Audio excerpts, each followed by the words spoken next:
人其實係生而孤獨嘅，改變唔到嗰個存在性嘅孤獨噶。即係好似我哋病咗，瞓喺醫院，哎呀好痛啊咁樣。你嘅伴侶唔知道，你嘅父母啊，你朋友無論幾愛你都好，佢哋都感受唔到你嗰種痛。而愛情即係最療愈人心嘅就係我哋喺面對呢種孤獨嘅時候，有呢一種愛嘅時候，你就可以分擔呢種孤獨嘅痛苦。100種人，100種職業，100個故事。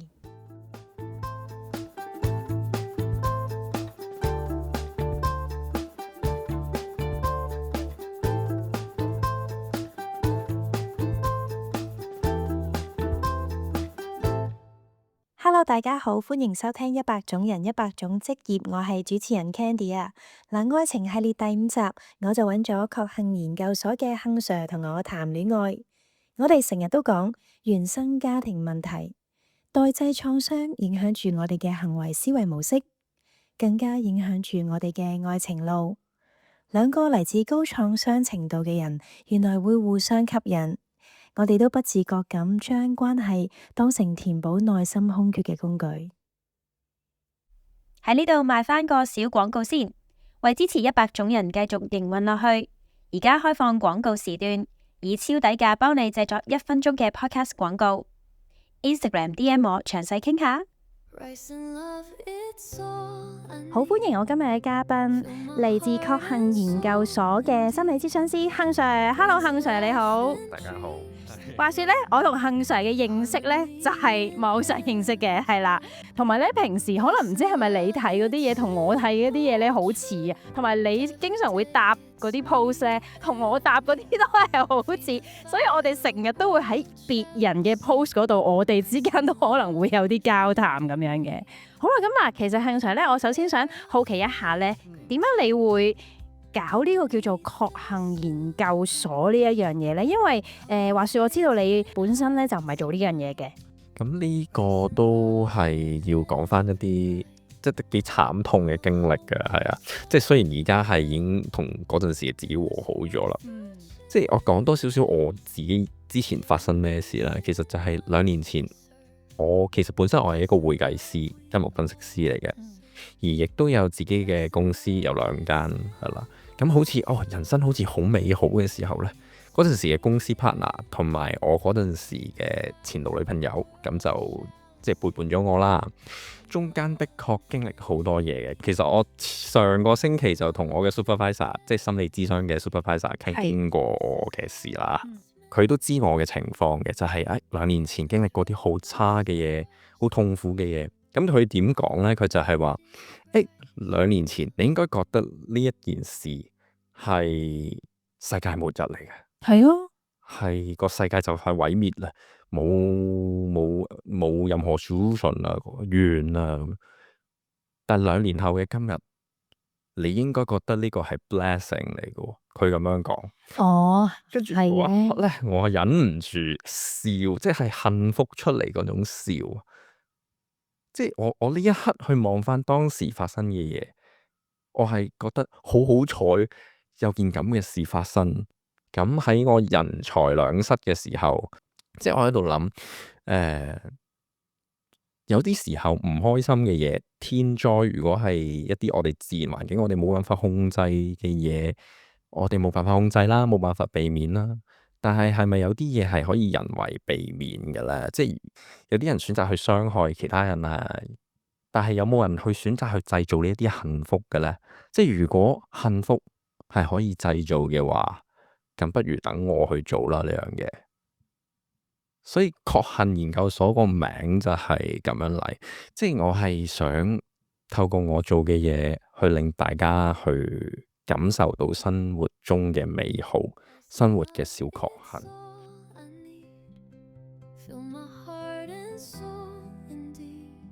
但係你覺得原生家庭對於我哋嘅愛情觀或者愛情道路呢，有啲咩嘅影響啊？即係如果喺你嘅自身經歷又好，或者你之前聽嘅 case 又好，或者你學嘅嘢都好，係點樣？你覺得？我呢度俾個 disclaimer 先，就係我見嘅 case 咧，我就唔會喺度講嘅係啦，因為我要保障翻我嘅 case 嘅私隱啦。咁係啦，我發覺大家去傾愛情、去思考愛情嗰陣時，我哋其實好少會諗翻去自己原生家庭喎。我發覺大家都係講，嗰個男仔啊，嗰個女仔點樣點樣啊，有啲咩特質啊，有啲咩 red flag 啊，但係從來冇一個角度，又或者係我諗有部分人係識得用呢個角度去原生家庭去睇自己嘅。係啦，當我學習心理學之後啦，其實再加上我自己對自己嘅反省啊，睇下其他人嘅 case，其實有個角度就係，其實我哋嘅愛情模式，我哋嘅行為模式，好大程度係嚟自自己原生家庭。呢個係Sigmund Freud，又或者去到 Bowen 啦，比較近代少少，呢啲心理學家都係有呢一個睇法嘅。其實愛情好大程度上咧係由原生家庭，我哋好被動被原生家庭影響嘅，但係我哋察覺唔到嘅，因為俾咩人吸引，同啲咩人去開展關係咧，其實好大程度係嚟自原生家庭，我哋父母點樣去對待我哋。譬如弗洛伊德講啦，好多時候我哋揾嘅另一半咧，其實係同我哋嘅異性父母係差唔多。係呢個都係戀父同戀母啊嘛，情意結啊嘛。我想當年中六七都讀過2年心理學，所以我都識呢個 terms。我都係中六七嗰度接觸心理學。OK，係啦。咁而另外，有個 term 叫做代際創傷，呢個我真係唔識。又或者叫做世代創傷。代即係 generation 嗰代。啦 OK， multi-generational trauma 啦，係啦。咁咩意思咧？其實就係講，有一啲創傷，又或者心理創傷，其實佢哋係喺我哋上一代、上一代發生過，跟住不斷帶落嚟，拆唔到咯。係啦，即係原來有時我哋對我哋嘅另一半嘅一啲行為模式，係嚟自我哋嘅上一代，佢哋都係咁樣對伴侶，而佢哋嘅行為模式又係嚟自佢哋嘅父母啦，係。其實我哋不斷重複緊我哋父母、我哋祖父母嗰個 pattern，我哋自己唔知啊。好大鑊啊！真係。呢個係一個 curse。係啊，所以有時候呢一個係我哋好被動。好似喺呢個年代咧，冇咩人係冇原生家庭問題咁，即係可能都有，但係我譬如我就咁當我睇我身邊啲朋友咁啊，咁當然都有啲係好美滿啦，見到即係夫婦好美滿嗰啲都有啦。咁但係佔個比例啊，比例上而家係我覺得係少啲嘅，而有問題嘅係多啲嘅。嗱，呢個位我就聽到有啲嘢啦，就係你都話你身邊嘅有原生家庭好同原生家庭唔好嘅，點解你會特別着眼於原生家庭唔好嘅？我係係啦，呢個就係呢個 projection 啦，投射作用啦。係，同埋吸引咗啊？會唔會啊？吸引力法則吸引咗啲？會㗎。其實有好多時候，我哋揾另一半嘅時候，點解會俾呢一啲人吸引呢？其實對方係滿足咗我哋一啲想要嘅特質，又或者係另一個講法啦。我哋喺原生家庭嘅創傷，令到我哋有啲嘢缺失。咁我哋想透過愛情、透過關係、透過對方身上去拎翻一啲嘢去填補我哋呢個缺失。係，我都有聽過呢個講法。但係然後我好 sad 咁樣聽到另一樣嘢就係，如果咧當你自己拆解到嗰樣嘢咧，你可能發覺你唔再需要呢個人，即係你唔係真係愛佢咯。so sad 咁樣聽上去，即係好似其實對個人好似係好，因為你拆咗啊嘛某啲嘢，但係原來係會變咗你唔再需要嗰個人。呢個都係我最近嘅一啲睇法嚟。通常創傷程度高嘅人咧，會同創傷程度高嘅人互相吸引。係，同意。然之後就會 pair 咗噶啦。咁如果佢哋結咗婚之後咧，佢哋其實好辛苦嘅一樣嘢就係、你表面上愛情係兩個人嘅事啦，但係其實佢哋係帶住自己各自家庭嘅代際創傷。咁而呢一段關係係啦，佢哋帶住各自嘅代際創傷進入呢段關係，咁呢一段關係就會變得非常之複雜，因為將兩個家庭、兩個家族嘅代際創傷 mix 埋一齊，撞埋咗。咁然之後，所以呢一啲couple 係最需要見心理諮商嘅，又或者關係諮詢師。咁而你啱先所講嘅就係、我自己嘅問題，我自己 settle 好咗，咁唔需要對方。有冇個咁嘅諗法呢？其實我自己嘅經驗就係、當你喺原生家庭嘅問題嘅創傷上面成長咗啦，同以前嘅自己和解咗，你嘅人格變得成熟、變得完整嘅時候呢，你會發覺以前吸引你嘅嗰啲人唔會再吸引你。再吸引呢個都喺我身上我自己見到嘅。以前嘅我，又或者係其他普遍嘅其他人啦，都會覺得咩叫愛呢？我哋翻譯乜嘢叫做愛情呢？建立一段兩性關係呢？原來心入面嘅意思係揾一個人去愛我，揾一個人去令我被愛，係啦。但係而家嘅角度，我會用另一個角度去睇，就係愛情係主動去愛人，主動去為身邊嘅人服務。咁你話難唔難呢？其實都難㗎，呢個角度去睇。嗱，哇！呢一個咧又係啊，去到另一個討論嘅位就係咧，有兩派嘅人嘅。一派嘅人咧就覺得愛係 give。另一派嘅人就話唔係，愛係 give and take，一定係有 take 個 part 嘅。幸 Sir 你點睇咧？有啲人去建立關係，其實係因為自己個心入面係缺咗一份，有一啲情感嘅需要，佢想透過關係去拎到一啲 emotion support，去填補自己心入面嘅缺。而呢一啲缺就係我啱先所講啦，喺原生家庭帶過嚟嘅。如果喺咁嘅狀態去做 give and take，就其實都唔啱咯，應該係話，唔好用唔啱兩個字，即係係咪啊？即係應該點樣講咧？唔可以齋 take 咯，亦都唔會 give 得好咯，喺呢個狀態。咁喺呢一個時候咧，你去建立一段關係，其實係好工具性或者係好功利。你係用對方，你將對方當係一個工具去填補你自己心入面嘅一啲需要。係啊，但係個盲點就係我哋唔知道自己當咗呢樣嘢工具。我發覺亦好多人都係，我自己都係。係啦，我諗你好清楚。我呢一刻我冇同你講過呢一個角度嘅時候，你未必會 realize 呢樣嘢。我 realize 嘅，我 realize。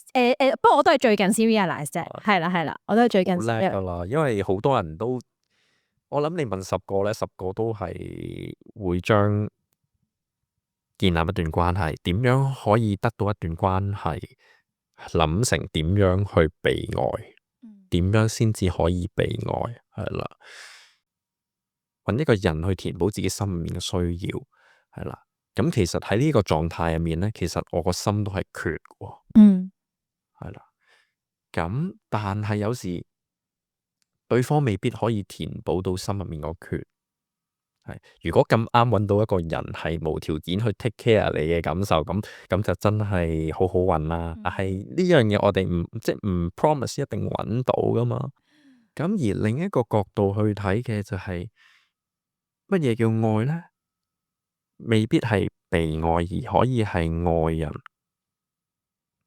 即係我本身有缺陷都好，我有一啲缺口，有一啲需要，我自己填補咗啦，我自己一個都可以好好去生活，唔需要用人哋去填補我，都可以好好生活嘅時候，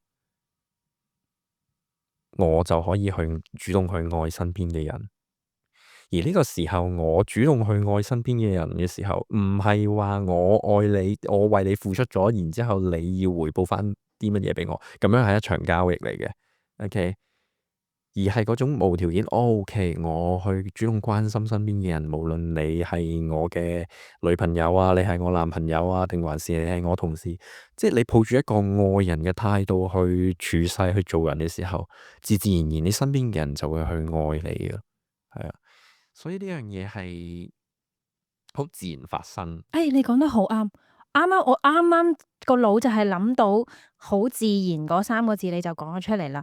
我就係突然間明白咗你講就係頭先我哋講嘅嗰所謂叫兩派人又好點都好啦，即係究竟係咪 give and take？即係當你如果個人咧，你嘅狀態係去到譬如你都拆咗一啲原生家庭嘅問題啊，或者你個心係我唔知可唔可以去到100%唔缺啦，但係 at least 可能嗰個 percentage 高啲啦，當我唔知80-90咁樣啦，當咁嘅時候喺嗰個狀態，其實你就係好自然地 give 同好自然地 take，咁樣咯。咁其實就冇嗰下，其實就冇再需要拗究竟愛係咪淨係 give 好啦，唔好 take 咧？唔係，因為其實你就係好自然，你都會容納埋嗰個人哋對你嘅愛咯，即係你會接受咯。即係講到主動去愛人啦，即係 to love 啦，其實唔係一件容易嘅事嚟嘅。其實係要好即係好自律啊，每一刻我都要去有呢一個決定。嗱，同被愛唔同嘅咧，就係我呢一刻有一個激情，我呢一刻心心念念住對方，我就係咁 text 佢啊 WhatsApp 佢啦。但係呢一個係激情，呢個係熱情。當呢個熱情減退咗之後，咁係咪呢段關係就應該要完呢？即係如果你站在一個被愛或者係一個激情嘅角度，但係如果你係站在愛人嘅角度，呢個係我主動去做嘅嘢，我有呢個 commitment，我去愛呢個人，同呢一個人維繫關係，係我嘅 commitment，我主動去做嘅話，有啲時候你會有猶豫嘅時候噶，又或者你係會覺得哎呀好悶啊，對嚟對去都係呢個人啊。但係愛人就係咁樣，喺任何情況之下，你都係有呢個 commitment，我都係要做落去，係啦。呢個就係愛情、愛人同埋搵個人去愛自己唔同嘅地方。所以愛人係一種能力，被愛係一種天賦。因為有一啲條件，我哋天生有，我哋天生冇，而呢一啲條件係決定咗人哋鍾唔鍾意我哋。但係愛人係一種能力，係講緊我哋有冇一種能力去主動去關心身邊嘅人呢？未必係兩性關係，可能朋友啊，可能我哋嘅父母。當你唔需要用其他人去填補自己心入面嘅缺口嘅時候呢，你就唔會在意人哋俾到啲乜嘢你。而當你唔會在意人哋俾到啲乜嘢你嘅時候呢，你先至會無條件咁樣去愛一個人。其實我哋頭先一直都講咗好多即係關於原生家庭嘅嘢啊，而其實咧喺我已經唔記得咗，我較早前 set 嘅問題裏面有一樣嘢就係好想同阿杏 Sir 去討論，又係關於 Threads 啊，因為又係喺 Threads 嗰度睇到呢個 post，而我自己亦都一睇完我係真係咁，當然係超有共鳴啦，係好慘嘅一句說話就係，竟然係。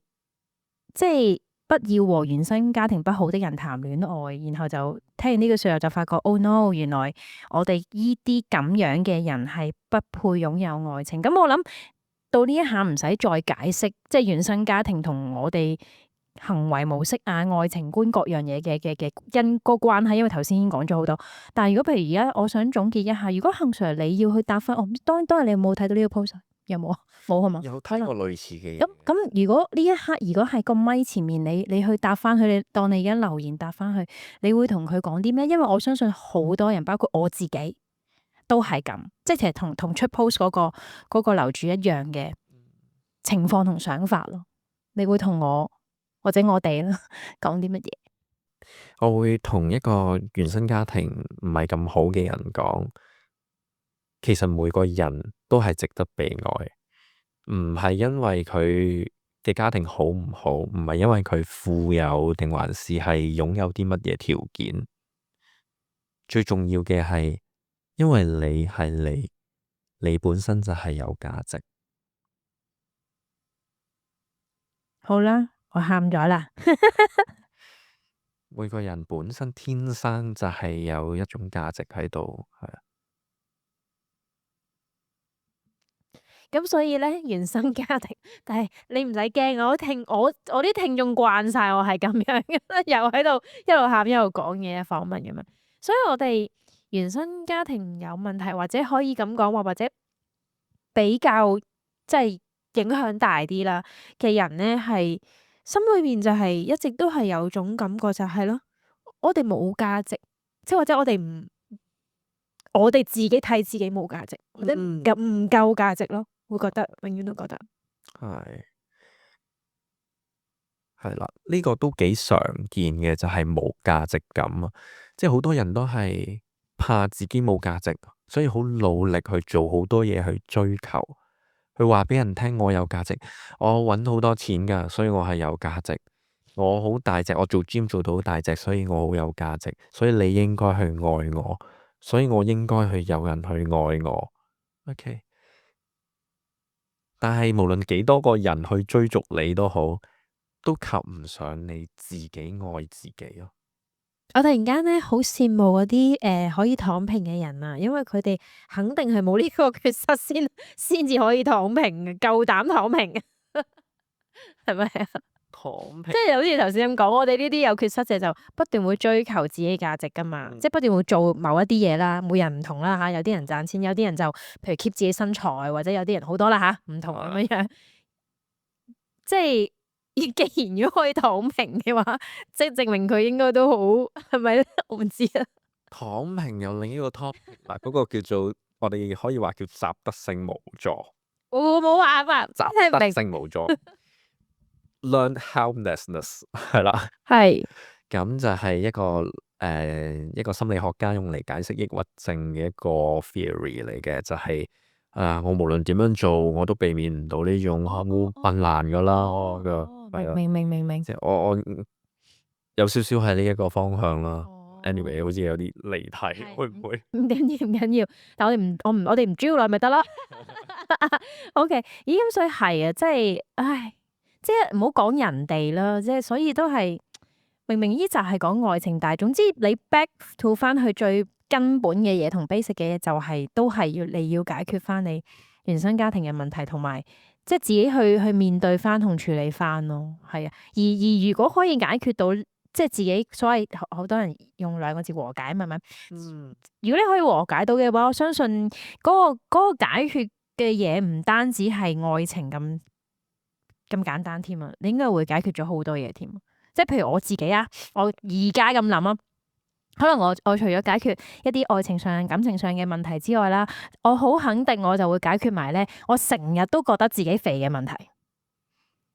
都唔係好肥，黐咗線，唔係啊！而家諗翻，我10幾歲嗰時又係覺得自己肥，然後我20幾歲又係覺得自己肥，然後我30幾歲又係覺得自己肥，但係而家再睇翻20幾歲，根本覺得哇，其實夠咯，幾 fit，因為而家仲肥啊嘛，即係每一個階段都覺得當其時嗰個我係肥。但係當你再老啲嘅時候，你睇翻之前，唔係喎，其實好 fit 喎，做咩事？我嗰時會話自己肥㗎，依家先係肥喎，不斷喺度 loop 啊！呢一個位就係我哋成日講嘅心入面嗰個創傷啊，即係其實困擾你嘅唔係真係肥係啦本身，我知啊，係你覺得自己肥嗰種感覺，你嗰種愧疚感，你覺得自己唔夠好。所以其實我哋應該要面對嘅係唔係肥呢件事，而係即係唔係減肥，其實唔使減肥。點解我會有覺得自己肥呢個感覺呢？我呢個感覺係從邊度嚟呢？係啦，所以其實無論係愛情又好，事業又好，其實好多時候我哋需要嘅就係專注翻喺自己。係我哋做得係咪夠好呢？我哋係咪夠了解自己、夠關心自己嘅感覺呢？係啊。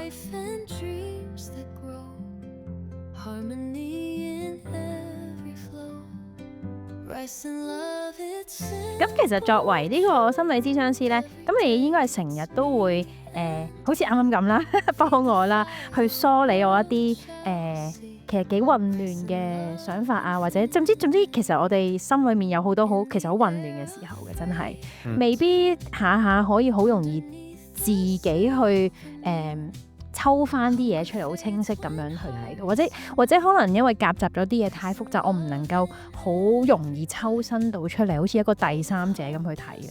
所以你係經常幫人要去拆解呢啲啊，去梳理呢啲咁嘅混亂啦。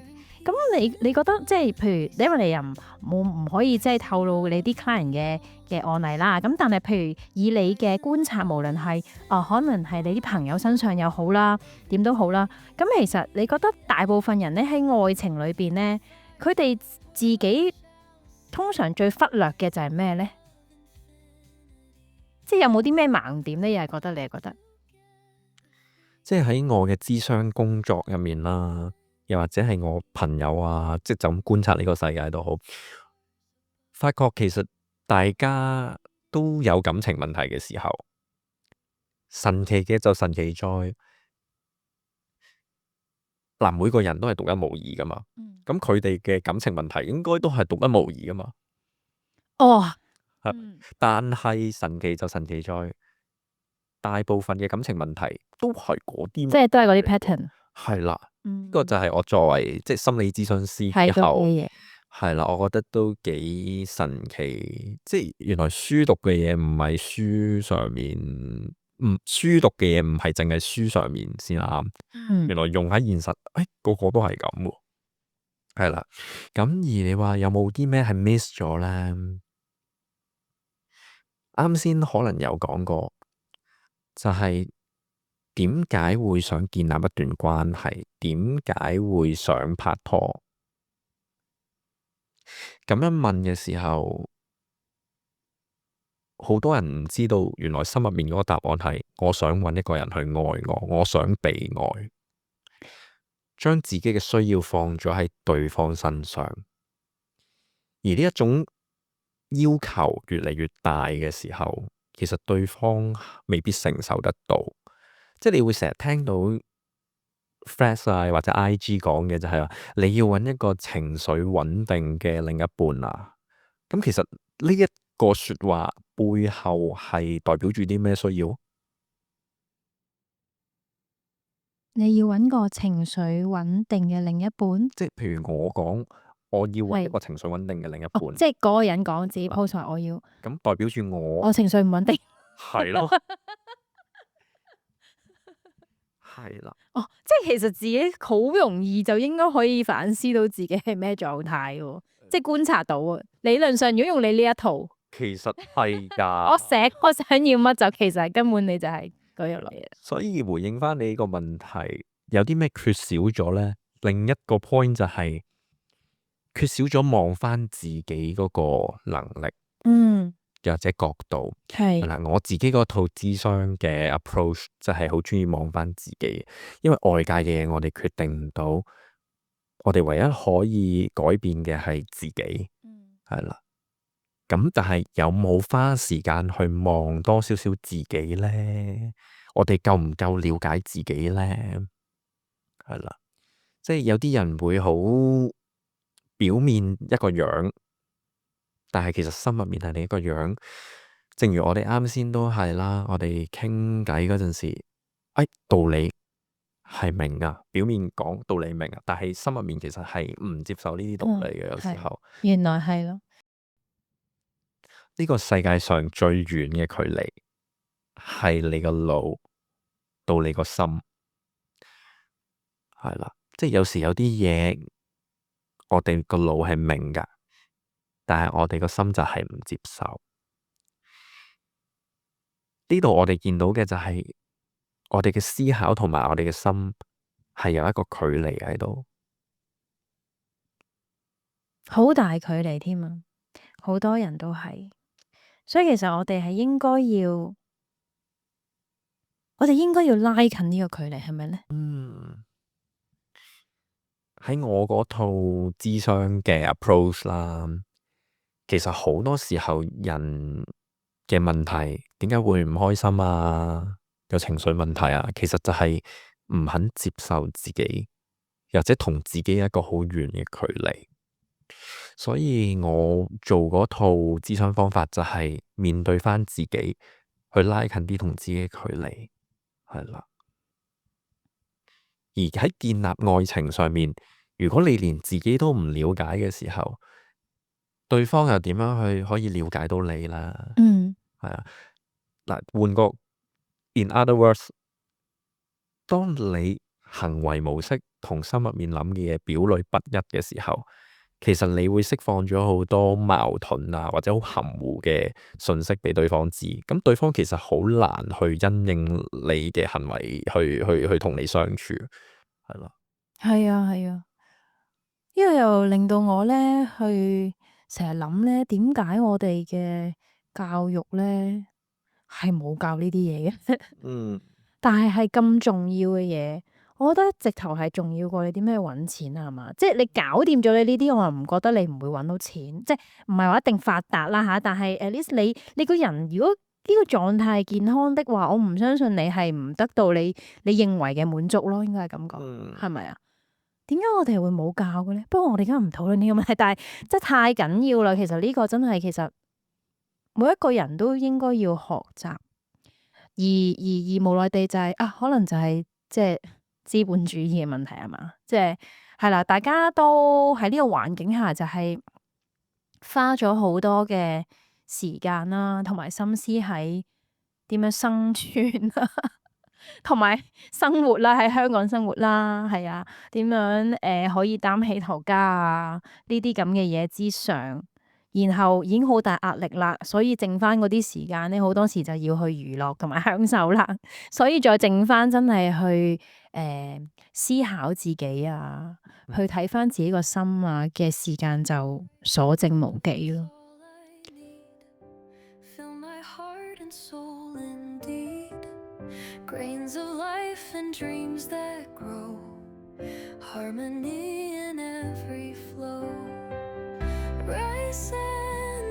咁啊，幸 Sir，咁其實喺你即係你嘅諮詢經驗裏面啦，你覺得咧愛情裏面最能夠療癒我哋人心嘅嘢係啲乜嘢呢？人其實係生而孤獨嘅，我哋好多時候都要獨自去面對一啲情況、一啲問題。其實冇一個人係可以陪伴你、陪伴一世，就算結咗婚，都總有一個係走先。同埋佢唔會每一秒都係陪住你噶嘛。冇錯。你點都有啲 moment 就係自己去面對同解決啊，咁樣。冇錯。所以人存在嘅本質就係孤獨，而愛情即係最療癒人心嘅就係我哋喺面對呢種孤獨嘅時候，愛情係唯一嘅嗰種橋樑。去將我哋同其他人連結，改變唔到嗰個存在性嘅孤獨噶。我哋人嘅本質都係孤獨噶，即係好似我哋病咗瞓喺醫院，哎呀好痛啊咁樣。你嘅伴侶唔知道，你嘅父母啊，你朋友無論幾愛你都好，佢哋都感受唔到你嗰種痛。人嘅本質就係孤獨，但係有呢一種愛嘅時候，你就可以分擔呢種孤獨嘅痛苦。啱啊，所以點解我哋會咁追求愛情？其中一個原因係咁咯，即係另一個原因就係頭先行上成集啦，解釋緊嘅嘢啦，就係我哋缺啲咩嗰樣嘢啦。但係另一個原因，我諗就係呢一樣嘢，即係呢一個吸引。所以如果我哋希望想咧，或者自己擁有一段更好嘅愛情，更好地療癒我哋自己，或者互相療癒啦吓。我哋就應該，我總結翻，我哋就應該先，當然就係和解自己啦，和解自己原生問題啦，然後就可以去追尋呢一個咁美好嘅愛情，去互相療癒大家嘅孤獨，係咪咁啊？冇錯，所以建立一段愛情嘅關係之前，最好係望翻自己先，由自己出發，再去同其他人去建立一個聯繫。好好，我覺得幸 Sir 你今日係解咗我好多嘅問號㗎。我嘅榮幸，勁一個字。一連5集嘅愛情專題訪問就嚟到呢度啦，唔知大家聽完晒5集之後有冇啲啟發或者想討論嘅位呢？歡迎大家喺 Threads 出 post tag 翻我100種人啦。下星期開始會係一連5集嘅育兒專題，我揾咗2個爸爸、3個媽媽傾下湊仔湊女經，到底喺香港呢個咁緊張嘅城市，點樣可以同仔女好好咁樣過生活呢？下集見。